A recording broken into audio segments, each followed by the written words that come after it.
پارہ نمبر 23 میں سورہ صاد میں سجدے کی آیت جہاں لکھی ہے وہاں ہے یا اس کے نیچے ہے؟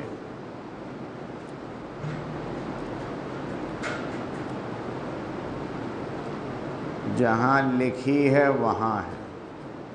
فغفرنا لہ ذلک وان لہ عندنا لحسن مآب، یہ جو آیت ہے یہ سجدے کی آیت سے باہر ہے۔ جی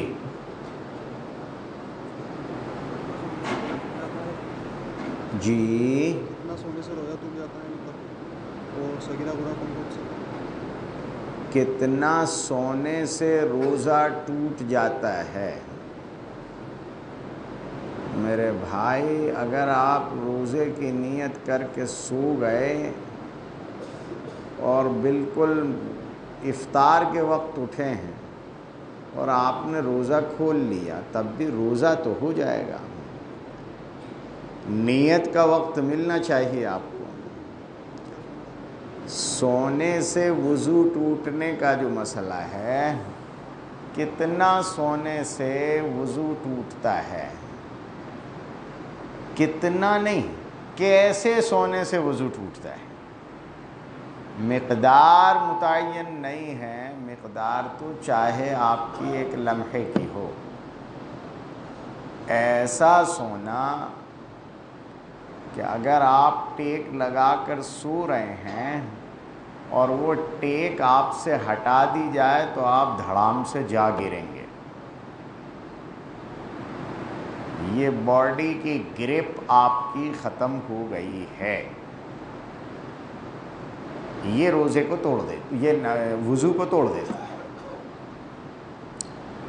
ایسا سونا جس میں باڈی کی گرپ ختم ہو جائے، ایک آدمی دیکھا ہوگا بیٹھے بیٹھے سوتا ہے، جھوکے مارتا ہے، لیکن جیسے ہی وہ گرنے کو ہوتا ہے خود ہی سنبھل جاتا ہے۔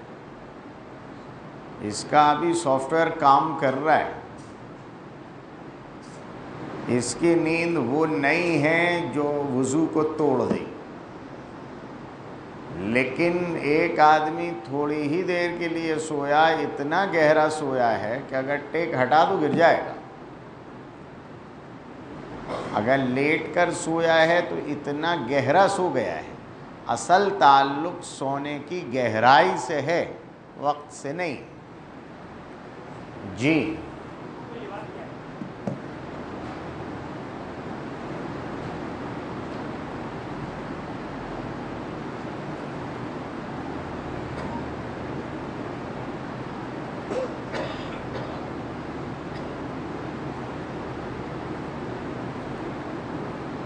یہ کوئی صاحب میسیج لکھ کر لائے ہیں، کیا ہر فرض نماز کے بعد امام کو دعا بالجہر مانگنی لازم ہے؟ مانگنا بھی لازم نہیں ہے اور نہ مانگنا بھی لازم نہیں ہے، دونوں صورتیں۔ اس پر علامہ ظفر عثمانی نے اپنی کتاب میں شرح حدیث کرتے ہوئے تفصیل سے کلام کیا ہے، اور نتیجہ یہی ہے کہ دعا مانگنا بھی لازم نہیں ہے اور نہ مانگنا بھی لازم نہیں۔ جو لوگ دعا مانگ رہے ہیں وہ در حقیقت تعلیماً للامہ، امت کو تعلیم دینے کے لیے دعا مانگتے ہیں۔ دعا بھی ہو جاتی ہے اور امت کو تعلیم بھی ہو جاتی ہے۔ دیکھا ہوگا امت بیچاری معصوم ہے، وہ ابھی تک نوکری، شادی، پیسے، مکان، صحت، اس سے ہی باہر نہیں نکل پائی۔ جب بھی ہاتھ اٹھاتے ہیں قرضوں کی ادائیگی کے لیے اٹھاتے ہیں، پیسے مانگنے کے لیے اٹھاتے ہیں، اولاد کے لیے اٹھاتے ہیں، بیٹا نہیں ہے تب تو دن بھر اٹھے ہی رہتے ہیں ہاتھ اسی کے لیے، نوکری چاکری، مکان نہیں ہے تو مکان کے لیے، یعنی اپنی دنیاوی ضروریات اور حاجات ہی مانگتے رہتے ہیں۔ قرآن پاک میں خود انبیاء کرام علیہم الصلاۃ والتسلیم کی بہت سی دعاؤں کا ذکر کر کے ہمیں دعا کرنے کا سلیقہ اور طریقہ سکھلایا ہے۔ اللہ کو کس لفظ سے پکارا جائے یہ بھی بتلایا ہے، اور دعا کیا مانگی جائے یہ بھی بتلایا ہے۔ رسول اکرم صلی اللہ علیہ وسلم کی جو دعائیں ہیں احادیث طیبہ میں، حزب الاعظم کو اٹھا کر دیکھو، حصن حسین کو اٹھا کر دیکھو، جو اتنی ساری دعائیں رسول اکرم صلی اللہ علیہ وسلم نے مانگی ہیں، ان دعاؤں میں اکثریت وہ ہے جن کا تعلق اللہ کی امان میں جانے، اللہ کے حفاظت میں جانے سے ہے۔ شرور اور فتن کو جزیات کے ساتھ بیان کیا گیا ہے اور ان سے پناہ چاہی گئی ہے اور آخرت کی طلب کی گئی ہے۔ بندگان خدا کو دعا کا یہ طریقہ یاد نہیں رہتا اپنی ضروریات سامنے ہونے کی وجہ سے۔ امام بعض نمازوں میں جہری دعا مانگ کر لوگوں کو یہ دعا سکھلا دیتا ہے کہ ہمیں قرآنی دعائیں مانگنی چاہیے، ہمیں جناب رسول اکرم صلی اللہ علیہ وسلم سے ثابت دعائیں مانگنی چاہیے، ہمیں آخرت مانگنا چاہیے، ہمیں اللہ کے غضب سے نجات مانگنی چاہیے، ہمیں اللہ کی رضا اور خوشنودی مانگنا چاہیے، اور وہ اعمال مانگنے چاہیے جو اللہ کو راضی کرنے والے ہوں، وہ اعمال جن کی وجہ سے اللہ کا غضب نازل ہوتا ہے، وہ ہمارے لیے مصائب اور آلام کی بنیاد بن جاتے ہیں۔ ایسے اعمال اگر کر لیے ہیں تو ان سے توبۃ اللہ کرنی چاہیے اور آئندہ ایسے اعمال سے چھٹکارا مانگنا چاہیے۔ یہ سب چیزیں یہ ائمہ جو دعائیں کرتے ہیں ان میں موجود ہیں۔ وہ ربنا آتنا فی الدنیا حسنہ وفی الآخرۃ حسنۃ وقنا عذاب النار کی دعا کرتے ہیں۔ اے اللہ دنیا میں بھی حسنہ دے، آخرت میں بھی حسنہ دے، اور آگ کے عذاب سے بچا لے۔ وہ ربنا لا تزغ قلوبنا بعد اذ ہدیتنا وہب لنا من لدنک رحمہ انک انت الوہاب کی دعا کرتے ہیں۔ اے اللہ ایک بار جب ہدایت دے دی ہے تو دوبارہ پھر ہمارے دلوں کو گمراہی کی طرف مائل نہ فرما۔ یہ دعائیں ربنا اصرف عنا عذاب جہنم ان عذابہا کان غراما، اے اللہ جہنم کے عذاب کو ہم سے پھیر دے، یہ سب جو دعائیں ہیں، جیسے خطبے میں آج ہی آپ نے سنا ہوگا حضرت عائشہ صدیقہ رضی اللہ تعالی عنہا نے نبی اکرم صلی اللہ علیہ وسلم سے عرض کیا تھا کہ حضور اگر میں شب قدر کو پالوں تو کیا دعا کروں؟ حضور نے فرمایا دعا کرنا اللہم انک عفو تحب العفو فاعف عنا، اے اللہ آپ بہت زیادہ معاف فرمانے والے ہیں اور معاف کرنے کو پسند کرتے ہیں تو ہمیں معاف کر دیجئے۔ یہ حضور کی سکھلائی ہوئی دعا۔ تو ایسی دعائیں جب امام زور سے مانگتے ہیں، جہرن کرتے ہیں، تو مقتدیوں کو یہ دعائیں یاد ہو جاتی ہیں اور پھر ان کے معمولات میں یہ دعائیں داخل ہو جاتی ہیں۔ اس کے لیے یہ دعائیں کرائی جاتی ہیں۔ ولادت کے 6 دن بعد بچے کی ماں کو دوسری عورت نہلا سکتی ہے، تو خود کیوں نہیں نہا لیتی؟ نہانے کے لیے کون سا تماشا ہے کہ کرائے کے لوگ آئیں گے اور وہ ہمیں ننگا کر کے نہلائیں گے؟ جب آدمی جو نہلائے گا وہ ظاہر ہے کہ ہمیں بدن کھول کے نہلائے گا، تو یہ کسی کے سامنے کپڑے اتار کے بیٹھ جانا، اس سے اچھا ہے کہ بھائی خود ہی نہا لو۔ تیسرا سوال ہے ختنے کی تقریب کرنا اور اس میں شریک ہونا کیسا ہے؟ ہمارے یہاں خاندانی رسم ہے کہ خاندان والے دودھ جلیبی لے کر آتے ہیں ختنے کی خوشی میں، ارے بچے کو کھلانے لاتے ہیں، بیچارے کو بچے کو کھلانے لاتے ہیں۔ اصل میں یہ ایک مستقل چیپٹر ہے۔ آج کی دنیا میں ہر سال ایک تقریب کی جاتی ہے. بچہ پیدا ہوتا ہے تو مٹھائیاں تقسیم کی جاتی ہیں. عقیقہ نہیں ہوتا، مٹھائی تقسیم ہوتی اور بدھائیاں قبول کی جاتی ہیں. پھر 1 سال کا بچہ ہو جاتا ہے تو پھر اس کا ڈسٹون ہوتا ہے، پھر اس کی ورش گانٹھ ہوتی ہے جس کو آپ برتھ ڈے کہتے ہیں. پتہ نہیں ڈیٹ کیوں نہیں کہتے. بہرحال وہ برتھ ڈے پھر ہر سال منایا جاتا ہے.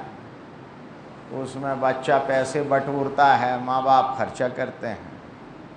وہ ایک تقریب مستقل ہوتی رہتی ہے. پھر بچہ اسکول چلا جاتا ہے. جب وہ کوئی سرٹیفکیٹ لے کر آتا ہے تو پھر اس کی تقریب ہوتی رہتی ہے. یہ ادھر والا ایک نظام ہے. اور پھر تقریبات ملتی نہیں ہیں. بچے کی 1 ورش گانٹھ کر لی، اب کیا کریں؟ تو کہا ابا کی بھی مناؤ، اماں کی بھی مناؤ. وہ بھی تو کبھی پیدا ہوئے تھے، بوڑھے ہو گئے، ان کی بھی پیدائش کی تاریخ پھر منائی جاتی ہے. پھر کہا ابا کی الگ من گئی، اماں کی الگ من گئی، دونوں کی مشترک کیسے منے گی؟ تو ایک اینیورسری آ جاتی ہے، وہ منائی جانے لگی. پھر وہ بھی کم پڑی تو کہا ابا اماں کی پہچان کب ہوئی تھی؟ تو ویلنٹائن ڈے منایا جانے لگا. ان کی دوستی کب ہوئی تھی جو بعد میں چل کر یہ رشتے سے بدلی ہے؟ تو ویلنٹائن ڈے شروع ہو گیا، اینیورسری شروع ہو گئی، ماں باپ کی برتھ ڈے ہونے لگی اور پھر بچے کی برتھ ڈے ہو رہی ہے. یہ کچھ نہ کچھ چلتا رہتا ہے پورے سال. یہ ان لوگوں کا نظام ہے جن کے یہاں پیدائش بہت قیمتی ہے. اسلام نے کہا ہمارے یہاں پیدائش اور وفات کی تاریخوں سے بحث نہیں، ہمارے یہاں بحث ایمان سے ہے. اس لیے بچہ پیدا ہوا ہے تو ہم تمہیں 7 دن دیتے ہیں مہلت کے. اس میں لوگوں تک اطلاع بھی پہنچ جائے اور ڈیلیوری ہوتی ہے، اس کی ضروریات ہوتی ہیں، ان سب سے آپ اطمینان سے فارغ ہو جائیں.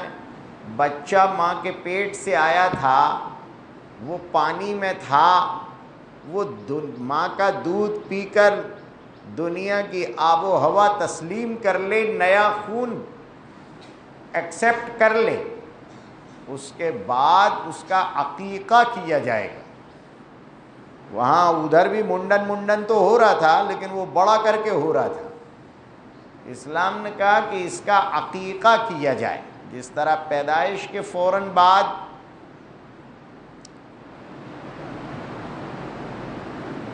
اس کو نہلا دیا گیا، اس کے کان میں اذان دی گئی اور کسی اللہ والے کے ذریعے سے کھجور چبوا کر اس کو چٹا دی گئی، جس کو تحنیک کہتے ہیں. یہ اسلامی طریقے ہیں. سب سے پہلے نہلا دو، اس کے بعد پھر اس کے کان میں اذان دے دو، اس لیے کہ فکر ہے ایمان کی. اس کے بعد تیسرے نمبر، اس لیے نماز تو کبھی بھی ہو سکتی ہے، کہو 1 دن کے بعد ہی ہو جائے، تو سب سے پہلے اذان دے دو اس کے کان میں اور پھر تحنیک کر دو.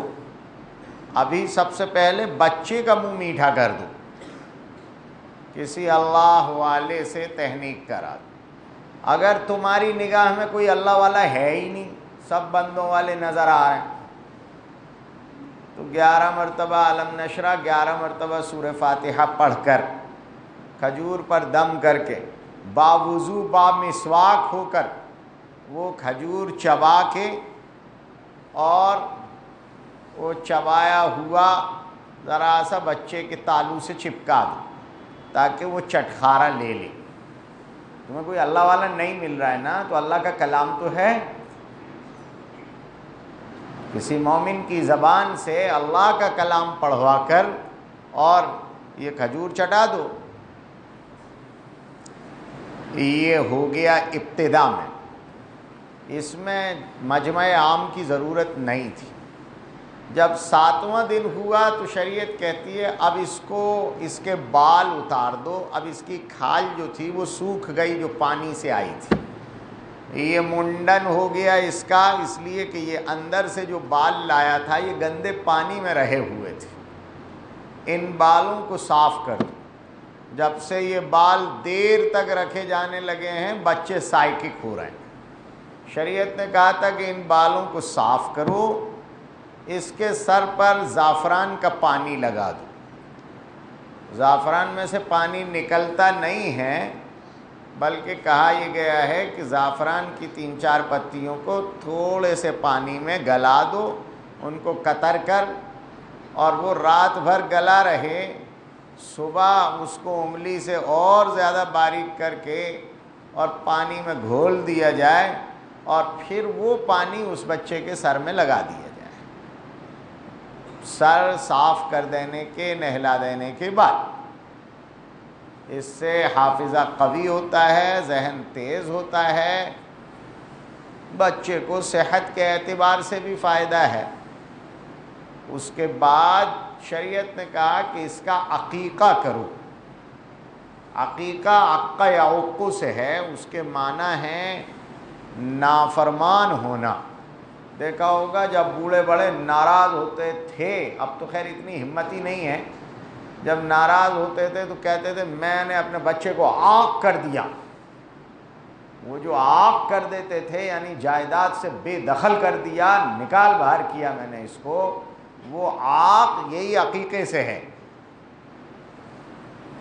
یہ عقیقہ کر دو یعنی ایک جانور اس کی طرف سے ذبح کر دو، اس کا جو خون بہے گا اس کی علائیں بلائیں دور ہو جائیں گی، اور اب یہ بچہ انشاءاللہ فرما بردار ہو جائے گا۔ اس کو عقیقہ کہا، اور جب وہ ذبح ہو چکا، خون بہہ چکا، تو اس گوشت کو کہا کہ رشتہ داروں کو، دوست احباب کو اور غربا کو کھلا دو۔ یہ بچے کی پیدائش کے وقت میں پہلی تقریب ہے، پہلی سیریمنی ہے جو اسلامک ہے۔ اس کے بعد پھر کہا جا رہا ہے کہ بچہ جب بولنا سیکھے تو سب سے پہلے اس کو لفظ اللہ بولنا سکھاؤ، سب سے پہلے۔ اس کے بعد اس کی ختنیں کرنا ہے، ختنیں پہلے بھی ہو سکتی ہیں، اتنا لمبا وقت نہیں، جلدی بھی کر سکتے ہیں۔ ختنیں کرا لی ہیں، اس بچے پر اسلام کی ایک علامت اس کے جسم پر پیوست ہو چکی، دل میں اللہ اکبر بٹھا دیا، زبان سے اللہ کہلا دیا، منہ میں اللہ والے کا لعاب پہنچا دیا، اور ختنے کرا کر ایمان کی علامت اس کے جسم میں پیوست کرا دی گئی۔ اسی لیے ختنے کو مسلمانی کہتے ہیں مسلمانوں کے زبان میں، یعنی اس بچے کا اسلامائزیشن کر دیا گیا ہے۔ پیدائشی طور پر وہ تو پیدا ہی مسلمان ہوا ہے، کل مولود یولد علی الفطرہ، لیکن اسلام کی ایک علامت اس کے جسم پر اب ہمیشہ کے لیے لگ چکی ہے، حکم اسلامی اس پر لاگو کر دیا گیا، کہتے ہیں اس کی مسلمانی کر دی گئی، یعنی اسے علامتی طور پر بھی مسلمان بنا دیا گیا ختنہ کر کے۔ تو چونکہ اس کا تعلق ایک اسلامی حکم کو پورا کر کے مسلمان جیسے ہیں ویسا بنا دیا گیا ہے آج اس کو، تو مسلمانوں کے یہاں یہ خوشی کا موقع تھا۔ تو مسلم معاشرے میں اس کو بھی ایک تقریب کے طور پر یاد کیا جانے لگا، اس پر مبارکباد دی جانے لگی، پھر بچے کو ہدایہ دیے جانے لگے۔ دیکھا ہوگا قدیم زمانے میں، اب ایک تو آپ لوگ آج کے ماڈرن دور کی پیداوار ہیں تو آپ کو وہ پرانی اصطلاحات بھی یاد نہیں ہوں گی۔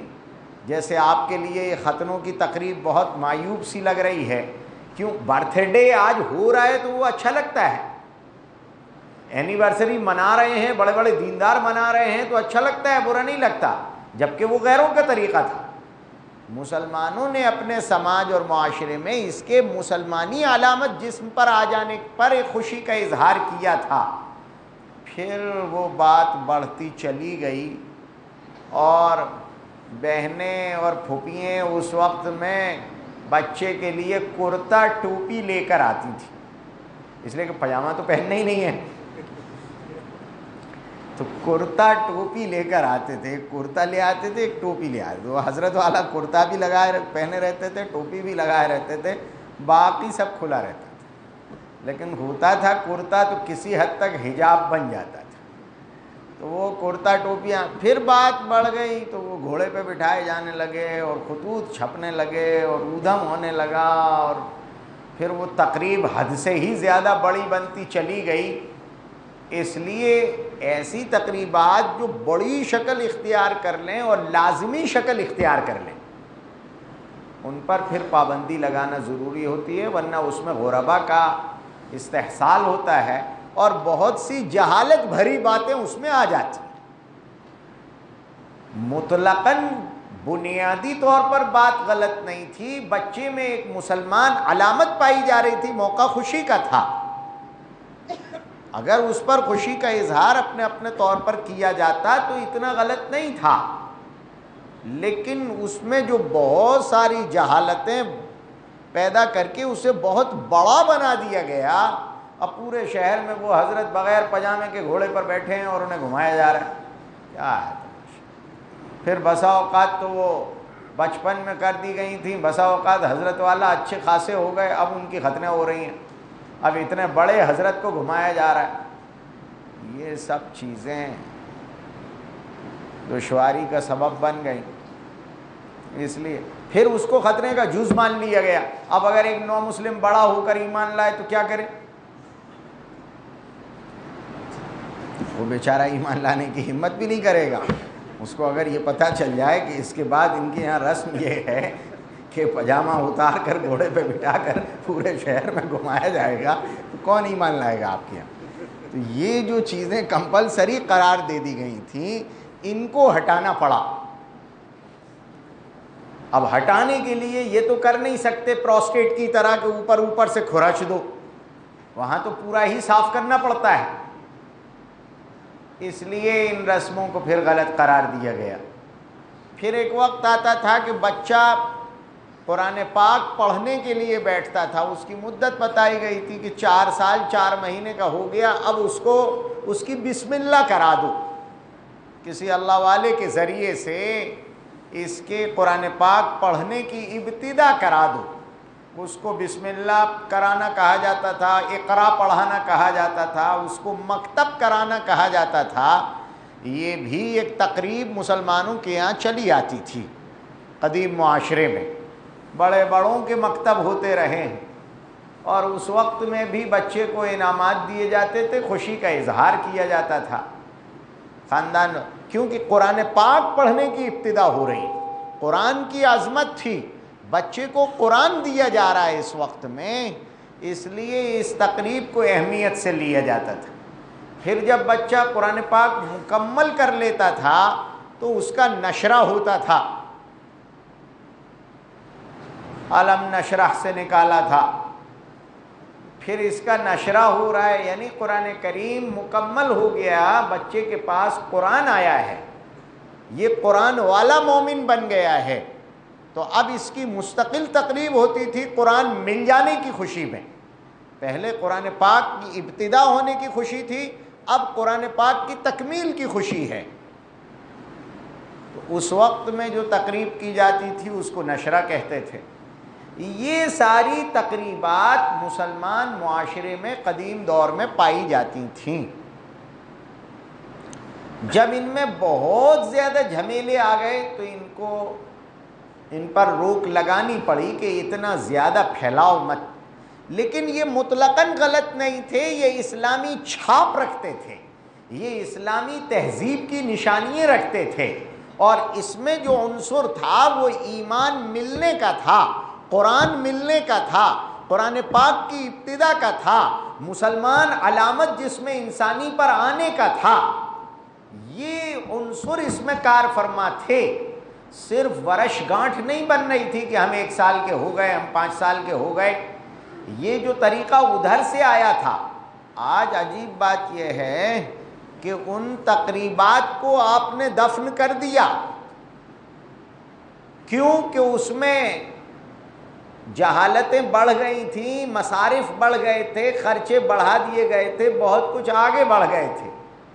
لیکن اس کے بدلے میں آپ نے غیروں کی تقریبات جن میں ایمان کا کوئی نشان نہیں ہے، اسلام کی کوئی علامت نہیں ہے، وہ آپ نے قبول کر لیے. اب یہ 2 چیزیں جمع کرو کہ آپ غیروں کے کافرانہ طریقے اپنا لیں. ایک یہ ہے کہ مسلمانوں کے یہاں جو تقریبات اسلام اور ایمان کی بڑھوتری پر یا اس کے ملنے پر اس کے علامتی طور پر کی جاتی تھیں، ان تقریبات کو باقی رکھا جائے. ہاں، اس میں جو جہالتیں تھیں ان کو ختم کر دیا جائے. تو یہ غیروں کے یہاں سے آئے ہوئے کے مقابلے میں اس میں اسلامی نشانیاں موجود ہیں، اس لیے ان کو 100% غلط نہیں کہا جا سکتا. ان پر تو بدعت کا لگا دیا اور وہاں کفر کو قبول کر لیا. کہاں گئے آپ؟ بارش سے نکل کر پرنالے کے نیچے کھڑے ہو گئے، فائدہ کیا ہوا؟ یہ ہیں وہ ختنے، یہ ہیں وہ عقیقے، یہ ہیں وہ نشرے، یہ ہیں وہ مکتب، اور پھر آگے جا کر ولیمہ آتا ہے، نکاح کی تقریب ہوتی. اب تو مسلمانوں کے ہاں صرف ایک تقریب بچی ہے، مر جانے کے بعد اس کا نکتہ. جی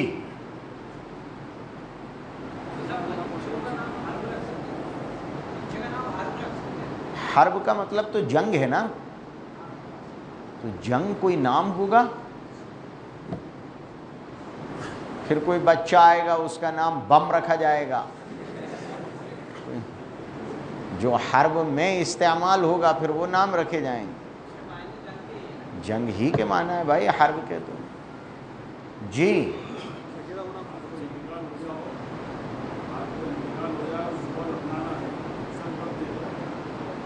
رات کو انتقال ہو جائے. دیکھو، جب پوری باڈی سے کوئی چیز نکلنے کا احساس ہوتا ہے تو باڈی ناپاک ہو جاتی ہے. زندگی میں جب آدمی ڈسچارج ہوتا ہے تو اس کا احساس باڈی کے ہر جز کو ہوتا ہے، اس لیے غسل فرض ہو جاتا ہے. اسی طرح جب موت آتی ہے تو وہ پورے جسم سے نکلتی ہے جان، تب موت آتی تو یہ پورا جسم ناپاک ہو جاتا ہے. حدیث پاک میں آپ نے پڑھا اور سنا ہوگا کہ جس گھر میں ناپاک آدمی ہوتا ہے رحمت کے فرشتے اس میں داخل نہیں ہوتے. جنوبی جس گھر میں ہو اس گھر میں رحمت کے فرشتے نہیں آتے.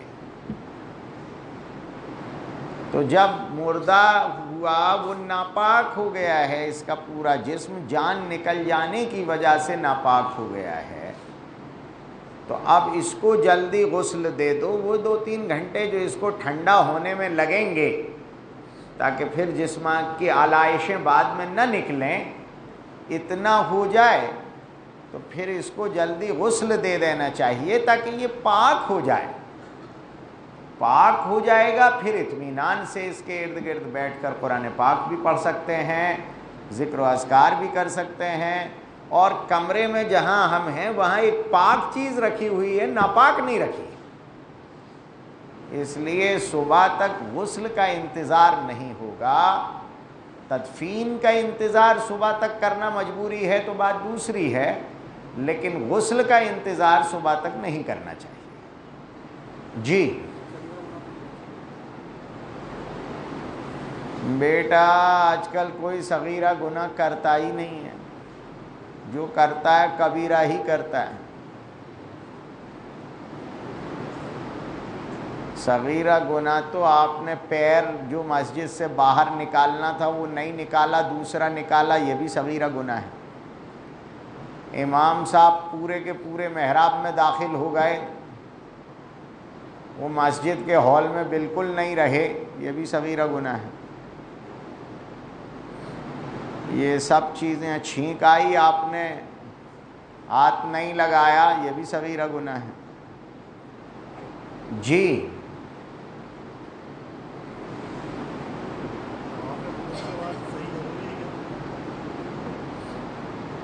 جی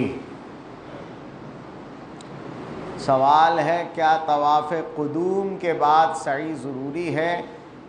یہ ایک ٹرم ہے، حج کی جو ٹرمینالوجی ہے اس کا ایک ٹرم ہے، یہ ایک اصطلاح ہے۔ اگر کوئی شخص وہ حج کرنے کے لیے گیا ہے اور وہ حج اور عمرہ دونوں جمع نہیں کر رہا ہے، اکیلا حج کر رہا ہے، صرف افراد کر رہا ہے۔ حج کی جو 3 قسمیں ہیں، افراد، تمتع اور قران، یہ 3 قسمیں ہیں نا حج کی۔ افراد کا مطلب یہ ہے کہ حج سے پہلے عمرہ نہیں کر رہا ہے، خالص حج ہی کرے گا، بعد میں عمرے کرے وہ جتنے چاہے، لیکن حج سے پہلے وہ عمرہ نہیں کر رہا ہے، صرف حج ہی کر رہا ہے۔ تو ایسے شخص کو جب وہ مکہ مکرمہ حج کا احرام باندھ کر پہنچے گا تو اسے سب سے پہلے طواف کرنا ہے، طواف کے بعد اس کو سعی کرنا ہے احرام کی حالت میں، اور یہ سعی اس کی بعد میں چل کر کام بھی آ سکتی ہے۔ یہ طواف قدوم ہے، آتے ہی استقبالیہ طواف، آتے ہی اس نے پہلا طواف کیا، سعی کی، اور احرام میں ہی رہے گا۔ وہ تو حج کا احرام باندھ رکھا ہے اس نے، تو جب تک حج ختم نہیں ہوگا تب تک وہ احرام میں رہے گا، اس میں سعی ہے۔ جی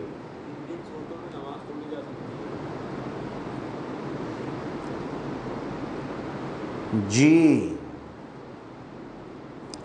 جن صورتوں میں آپ کی یا آپ کے قریب کی ہلاکت کا خطرہ ہو اس میں نماز توڑ دی جائے گی۔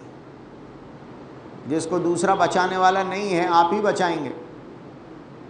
ہلاکت کا خطرہ ہے، بچہ آگ کی طرف بڑھ رہا ہے،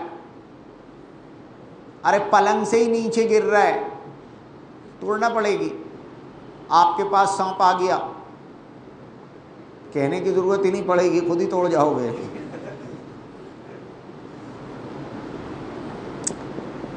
جہاں آپ کی ہلاکت کا خطرہ ہے یا آپ کے ارد گرد موجود لوگوں کی ہلاکت کا خطرہ ہے اور انہیں بچانے والا کوئی دوسرا موجود نہیں ہے، وہاں نماز توڑ دی جائے گی۔ جی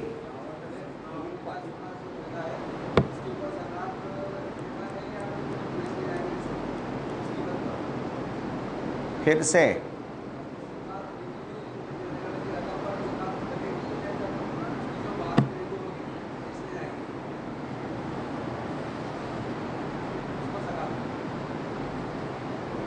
مسئلہ یہ ہے کہ سونے کی 2 قسمیں ہیں۔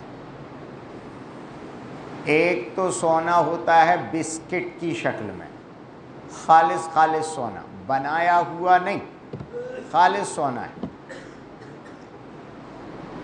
جتنے کیرٹ کا ہے، جو مارکیٹ ریٹ ہے آج کا، اس کے حساب سے اس کی زکوٰۃ دی جائے گی۔ ایک سونا ہوتا ہے زیور کی شکل میں، اس میں بڑا مسئلہ ہے۔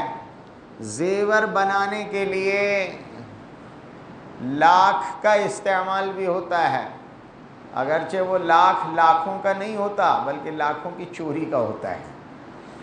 لاکھ کا استعمال بھی ہوتا ہے چپکانے کے لیے، اس میں لوگ پلاسٹک کے موتی بھی لگا لیتے ہیں، پہلے ہیرے جڑتے تھے، اب تو پلاسٹک کے موتی لگا دیتے ہیں، لگاتے اس لیے ہیں کہ اس کی وجہ سے سونے کی چوری ہو سکتی ہے۔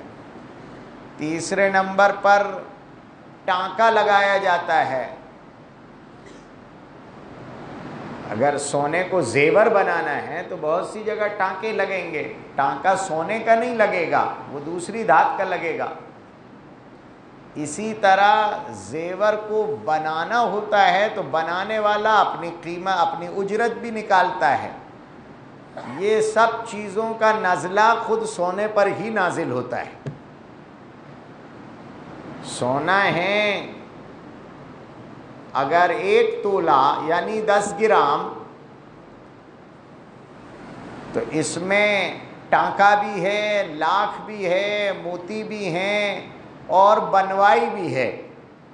اس کے بعد سونے کا نمبر آتا ہے تو عموماً سونا 2-2.5 گرام کم رہتا ہے، لیکن بازار میں وہ جو ملے گا وہ پورے 10 گرام کی قیمت ہی میں ملے گا۔ جب ہم نے اس کو خریدا تو پورے 10 گرام کی قیمت میں ہمیں ملا، اگرچہ ہے وہ 7.5 گرام سونا، باقی یہ سب کچھ ہے اس میں۔ جب آپ بیچنے جائیں گے تو خریدنے والا 7.5 گرام لے گا، وہ جو 2.5 گرام آپ نے ٹانکا اور لاکھ اور موتی اور بنوائی کی قیمت تھی وہ سب ہٹا دے گا۔ وہ جب واپس لے گا تو صرف 7.5 گرام کی قیمت دے گا آپ۔ جب بیچا تھا تو 10 گرام کا بیچا تھا، جب واپس لیا تو 7.5 گرام کا لیا۔ اب مسئلہ پیدا ہوگا کہ یہاں زکوٰۃ جب نکالیں گے تو 7.5 گرام کی نکالیں گے یا 10 گرام کی نکالیں گے؟ فقہا نے صراحت لکھی ہے کہ 10 گرام ہی کی زکوٰۃ نکالی جائے گی، 7.5 گرام کی نہیں۔ آپ نے جب اس کو خریدا تھا تو پورے کو سونا شمار کر کے بیچا گیا ہے، یہ اسی اعتبار سے اس کی زکوٰۃ ہوگی بنوائی سمیت۔ یعنی جو ٹانکا، جو لاکھ، جو موتی 51% سے کم رہے ہیں وہ سونا ہی مانے جائیں گے۔ قدوری میں صراحتاً یہ مسئلہ لکھا ہے، ہدایہ نے اس کی شرح بھی کی ہے۔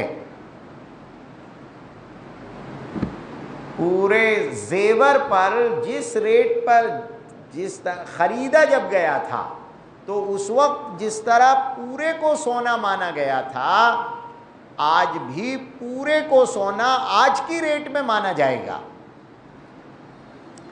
خریداری کی آج کی ریٹ پر زکوٰۃ آئے گی، بیچنے کی آج کی ریٹ پر زکوٰۃ نہیں آئے گی۔ مال تجارت میں اور زیور میں یہ فرق ہوتا ہے۔ مال تجارت میں آج کی بیچنے کی ریٹ جو ہوگی، آپ نے پلاٹ خریدا تھا 10 لاکھ کا، آج وہ ہو گیا 13 لاکھ کا، تو آج جب زکوٰۃ نکلے گی تو آج کی بیچنے کی ریٹ پر نکلے گی جو 13 لاکھ ہے۔ خریدا 10 لاکھ کا تھا، 10 لاکھ پر نہیں نکلے گی، 13 لاکھ پر نکلے آج کی بیچنے کی ریٹ پر۔ لیکن زیور آج کی بیچنے کی ریٹ پر نہیں نکالی جائے گی، آپ نے جب اس کو خریدا تھا اس وقت میں وہ پورا سونا مانا گیا، تو آج بھی مانا پورا سونا جائے گا، اور پھر آج کی جو قیمت ہے خریداری کرتے وقت کی اس پر زکوٰۃ نکلے گی۔ خدا کرے کہ میں بات پوری طرح سمجھا سکا ہوں۔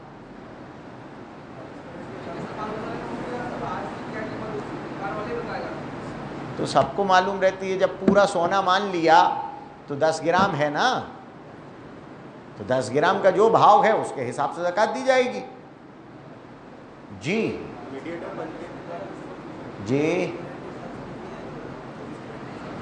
جی زیور کی جو نکلے گی وہ 24 کے حساب سے نکلے گی، بنے ہوئے زیور کی۔ وہ کرتے یہی ہیں، اسی انداز میں فرق کیا، اسی لیے لوگوں کو کنفیوژن ہونے لگا ہے۔ جب انہوں نے بیچا تھا تو 22 کیرٹ کا تھا، لیکن آپ کو بھاؤ 24 کا دیا تھا، اس لیے کہ یہ سب چیزیں جوڑی گئی تھیں۔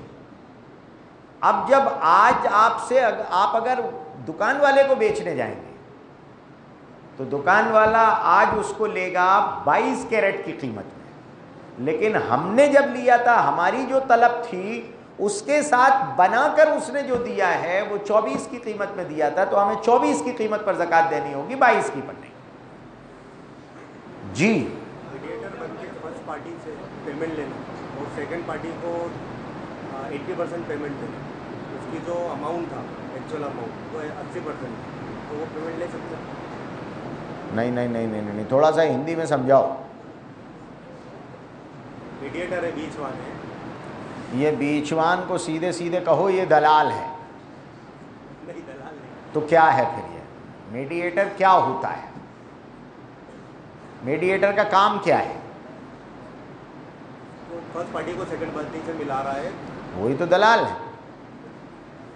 دلال کا بھی تو یہی کام ہے، وہ بروکر ہے، وہ کمیشن ایجنٹ ہے، وہ دلال ہے، اس کو آپ میڈیٹر کہہ رہے ہیں۔ درمیان میں ایک آدمی ہوتا ہے جو تعارف کرانے کے کام آتا ہے، وہ تعارف دو آدمیوں کے درمیان نہیں کراتا، وہ خریدنے والے اور بیچنے والے کے درمیان تعارف کراتا ہے۔ تو خریدنے والے کو بیچنے والے سے اور بیچنے والے کو خریدنے والے سے ملوا دینا، اور جو چیز لی جا رہی ہے وہ دکھوا دینا، یہی تو دلال کا کام ہے، اور اسی کی وہ فیس لیتا ہے۔ مگر وہ ظاہر نہیں کر رہا نا یہ چیز فرسٹ پارٹی میں، یہ ظاہر نہ کرنا اس کا جرم ہے، بغیر ظاہر کیے پیسے لینا حرام ہے۔ یہ جو میڈیٹرز ہوتے ہیں ان کو چاہیے کہ یہ وضاحت کریں کہ ہم یہ میڈیشن فری میں نہیں کر رہے ہیں، اس کے ہم پیسے لے رہے ہیں۔ دونوں پارٹیوں کو یہ معلوم ہونا چاہیے کہ یہ اجرت والا دلال ہے، تب آپ لے سکتے ہیں۔ آپ اس کے پاس آئے ہیں کہ مولوی صاحب آپ کو میں اچھی سے اچھی چیز دلوا دوں گا، ہم سمجھ رہے ہیں بہت نیک صالح متقی پرہیزگار آدمی ہیں، دیکھو انہیں کتنے دیندار آدمی ہیں، ہمیں ضرورت تھی، انہیں بیچاروں کو اتنی فکر لگی ہے ہماری، ہم اسی عقیدت میں رہے اور پتہ لگا یہ ہماری طرف سے ہی کھا گئے۔ یہ طریقہ غلط ہے۔ ہمیں بھی معلوم ہونا چاہیے کہ آپ دلالی کر رہے ہیں اور یہ جو میڈیشن ہے اس پر آپ پیسہ لے رہے ہیں۔ دونوں پارٹیوں کو یہ بات معلوم ہونا چاہیے۔ جی جو بڑا ہو گیا وہ بچہ کہاں بچا؟ بچہ تو چھوٹا تھا جب تک تھا، اب تو وہ بڑا ہو گیا۔ یہ ایک اصطلاح چلی ہے، جیسے دیکھا ہوگا آج کل اخباروں میں ایک اصطلاح چلی ہے نیتاؤں کے لیے، وہ ادھیڑ عمر کے لوگوں کو بوڑھا نہیں کہتے بلکہ ان کو کہتے ہیں پرانے یووا۔ ارے بھائی پرانے یووا ہی تو بوڑھے ہیں، تو سیدھے سیدھے کہو نا کہ یہ بوڑھے ہو چکے۔ ان کے لیے بوڑھے کا لفظ استعمال نہیں کرتے، ان کے لیے پرانے یووا کا لفظ استعمال کرتے ہیں۔ ایسے ہی آج کل ایک نئی اصطلاح آ گئی ہے، بچے بڑے ہو گئے پھر بھی ان پر سے بچے کا لفظ ہٹانے کو لوگ تیار نہیں ہیں۔ وہ 12ویں کلاس پاس کر چکے، وہ انجینئر ہو چکے، پھر بھی پوچھو تو کہتے ہیں بچہ ہے۔ ارے بھائی بچہ ہے تو پھر اس کی شادی کرنے کیوں جا رہے ہو؟ بچوں کی کہیں شادی ہوتی ہے؟ بال وواہ تو حرام، قانون جرم ہے۔ یہ بچہ کب تک بچہ رہے گا؟ بچے کی ایک عمر ہوتی ہے، اس کے بعد جب وہ بیبی کہلاتا ہے تب اس کا ترجمہ بچے کا ہوتا ہے، پھر جب وہ بوائے کہلاتا ہے تو اس کا ترجمہ لڑکے کا ہوتا ہے، اور پھر جب وہ بوائے سے باہر نکل گیا تو سیدھا سیدھا وہ مین ہو جاتا ہے، پھر تو وہ آدمی ہو چکا۔ بہرحال عقیقہ 7 دن میں کر دینا چاہیے، سنت ہے۔ 7 دن میں نہیں ہو سکا، بعض لوگوں نے گنجائش لکھی ہے 14 دن تک اور 21ویں دن تک کی۔ یہ مسنون عقیقہ ہے، یعنی سنت ہے۔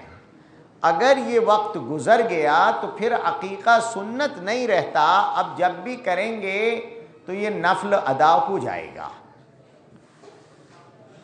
جی بس بھائی 3:30